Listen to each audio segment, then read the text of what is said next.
আসসালামু আলাইকুম। দূরে এবং কাছে যে যেখান থেকে আজকের ভিডিওটা দেখছেন, আশা করছি সবাই ভালো আছেন। আলহামদুলিল্লাহ, আমরাও আল্লাহর অশেষ রহমতে খুব ভালো আছি। প্রতিদিনের মতো নতুন আর একটা ভিডিও শুরু করছি। আমার ভিডিওর কোনো অংশ যদি একটু ভালো লেগে থাকে তাহলে একটা লাইক করে কমেন্ট করে আমার সাথেই থাকবেন। আজকের ভিডিওটা শুরু করছি বিকাল 4টা থেকে, মানে আসরের আজান এখনও দেয় নাই, দেবে সামনে। তো অনেক বৃষ্টি নামতেছে আমাদের এলাকায়, আর প্রতিদিনই ঝাল ঝাল একটা নাস্তা বানানো হয়। তো আজকে ইচ্ছা হইলো যে মিষ্টি মিষ্টি কিছু খাওয়ার জন্য। অতিরিক্ত বৃষ্টি নামতেছে, বাহিরে চরম বৃষ্টি। তো এখন চিন্তা করলাম যে মিষ্টি মিষ্টি খাবার যখন বাচ্চারা খাইতে চাইতেছে, তো ওদের জন্য এই নাস্তাটাই বানাই দেই। চাউলের গুঁড়ে দিয়ে আর নারকেল দিয়ে আর গুড় দিয়ে, নারকেলটা হচ্ছে গিয়ে আমি পাক দিয়ে রাইখা দিই।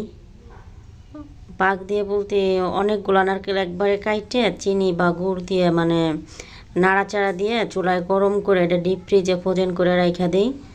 আর যখন কোনো পিঠাটা কিছু একটা তৈরি করব, তখন হচ্ছে গিয়া সেইটা বাইর করে গরম করেই দিয়ে দেয়। আবার কত সময় ঠান্ডা করে নর্মাল করেও দিয়ে দেওয়া যায়।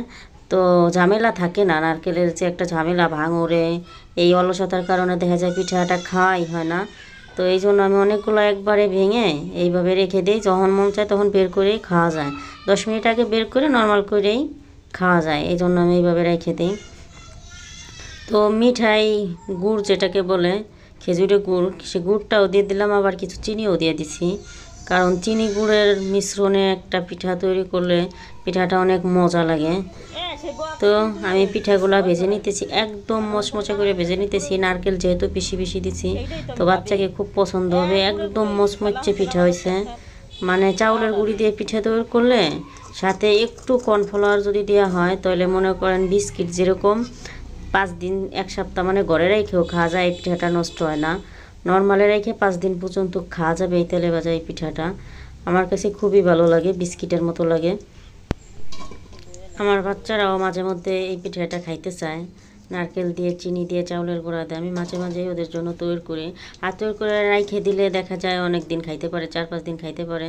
তো পিঠাগুলো তুলতে যেয়ে একটা পিঠা পড়ে গেছে কুড়োর ওই পাশ দিয়ে, তো সেটা আপনারা দেখছেন কিনা জানি না। তো পড়ে গেছে, তো পড়েই গেছে। তো পিঠাগুলা ওইগুলা মচমচা হয় নাই, তো আমি এই তেল ঠুকুতে আবার দিয়ে দিতেছি। ছোট ছোট করে এই পিঠাগুলো বাজলে কি হয়, মচমচে হয়। তো আমি এইভাবেই, মানে এই পিঠা যখন বানাই এরকমই বানাই। আর মিলে চাউল মেশিনে দিয়ে যে চাউলগুলা গুঁড়ো করা হয়, এই চাউলের পিঠা বানাইতে গেলে এমনিও একটু মচমচা ভাব হয়ে যায়। অনেক সময় আগে যদিও বা আমি মাইখে রাখছি, তারপরও ওরকম একটা ভাব হয়ে গেছে। তো আমার পিঠার লাস্ট লুক হচ্ছে এইটা। তো অনেক মচমচে হয়েছে, খুব ভালো লাগতেছে দেখতেও। তো খাইলে মজাই লাগে, গালে দিলে মানে দাঁত ভেঙে যাইতে চায়, পিঠে ভাঙতে চায় না। সবাই এই পিঠে খাইতে পারবে না। ঘরে বসে আমরা পিঠাগুলা খাইতেছি, আর বাইরে যে বৃষ্টিটা অনুভব করতেছি যে কী পরিমাণ বৃষ্টি। তো আমি তো বেরোয়েই গেলাম। আমার হচ্ছে গিয়ে বাইরে একটা দোকান আছে, ওই দোকানের ঝাপটা খোলা ছিল, ঝাপটা লাগানোর জন্য আমি বেরোয় গেছি ঘর থেকে। তো এই যে হচ্ছে গিয়ে আমার ঘর, আর এই যে হচ্ছে দোকান, একসাথেই, বেশি দূর না। তো দোকানে অন্য কেউ বসে থাকে, যে বসা ছিল সে ঝাপটা যেতে পারে না।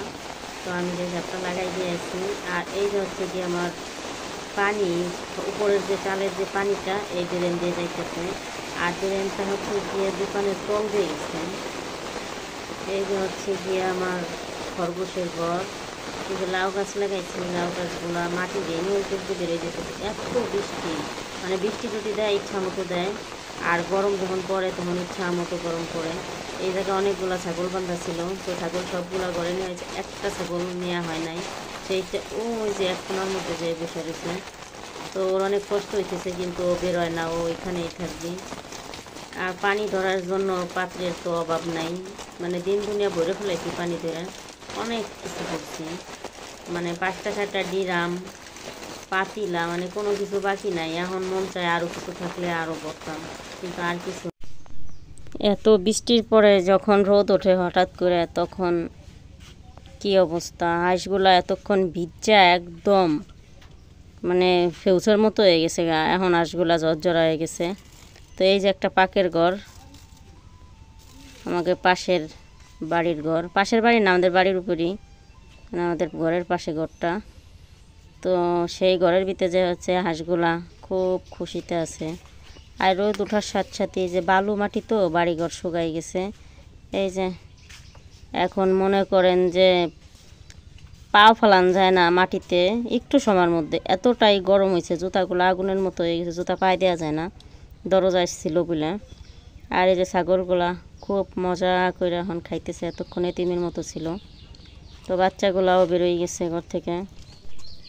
আমি হাতটা বাড়াই দিছি ওরা আদর করার জন্য, ওর মাথা বুলাই দিতেছিলাম।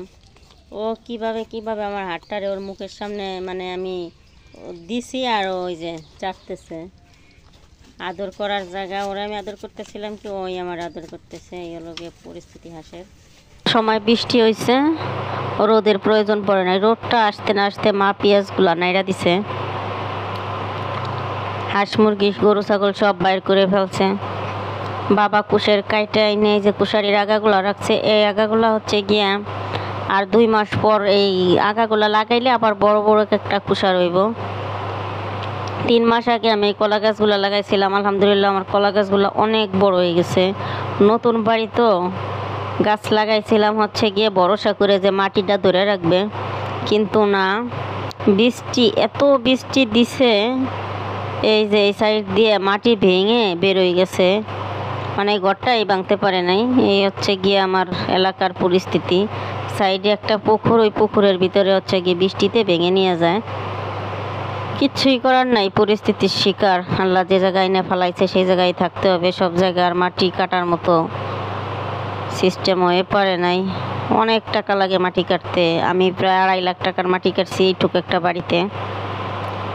এইটা হচ্ছে আমার বাড়ির সামনের দোকানটা। এই যে এই দোকানটাই আমি বৃষ্টির সময় এসে লাগাই দিয়ে গেছিলাম, কারণ দোকানের ভিতর থেকে ছাতা না হইলে বেরোইতে পারে না। তো আমার ডাকতেছিল যে আমার দোকানের জাপটা লাগাই দিয়ে যাও, অনেক বৃষ্টি ঝড় বাতাস। পরে হচ্ছে গিয়ে আমি ছাতা নিয়ে এসে দোকানটা তখন লাগাই দিয়ে গেছি বৃষ্টির সময়। এই যে সেই দোকানটা। বাবা ক্ষেত থেকে কুশের কাইটে এনে, কুশার বলেন গ্যান্ডারি বলেন, যে এলাকায় যেটা বলে, আগ বলে কোনো দেশে, যাই হোক, তো এগুলা ক্ষেত থেকে কাইটে এনে মাত্র রাখছে। আর ছাগলগুলা বেজে গেছে পাতা খাওয়ার জন্য। এই যে গোড়াটা হচ্ছে মাটির নিচে থাকে, তো সাপল দিয়ে খুঁজে উঠাইতে হয়। তো কুশেরগুলো আজকে ধুইতে পারে নাই, কালকে বৃষ্টি নামছে তো কাদার মধ্যে থেকে কাইটে আনছে, অনেক কষ্ট হয়েছে। তো এইখানে রেখে বাবা গোসল করতে গেছে, আর ছাগলরা ইচ্ছা মতো খাইতেছে পাতাগুলা। যদিও বা পাতা ছাগলকে পরে কেটে দিবি, এখন দেয় না। এরকম দেখলে তো আর মানুষ